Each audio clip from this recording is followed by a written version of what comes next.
I just finished reading an abridged version of Plutarch's Lives, a wonderful Princeton edition, and got thinking about a number of things with respect to leaders.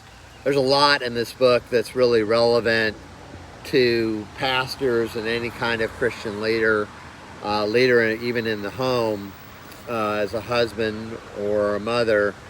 And what's interesting is on the friendship side of things, Plutarch talks about that there's a tendency for leaders to either dismiss and cut off all their friends when they get in power, or to keep all their friends and have them as sycophants and just do favors for them and that sort of thing.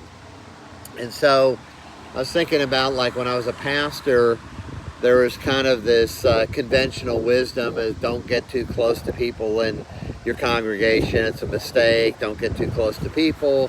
Generally, be careful about your friends. And obviously, we need to be wise in who we choose as our friends.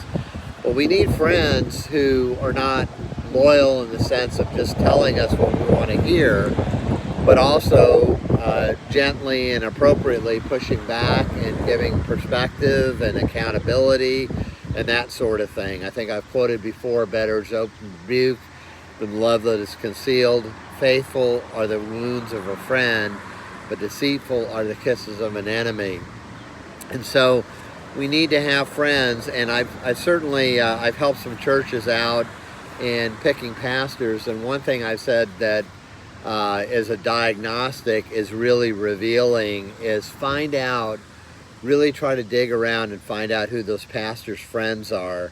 And if you can really get to those friends and have a very thorough and candid interview with them, you can get a very good idea of what that pastoral candidate is going to be like when they come to the prospective church. It's interesting, when I've offered that as counsel, a lot of churches said, that makes sense, that's a really good idea, but it's just a little too threatening to dig around that much. And my response is like, well, you're looking for a pastor, a really serious situation in which you need to find the right person. I think it's entirely appropriate to ask, who are their friends? What are the friends like? What do the friends really say about them?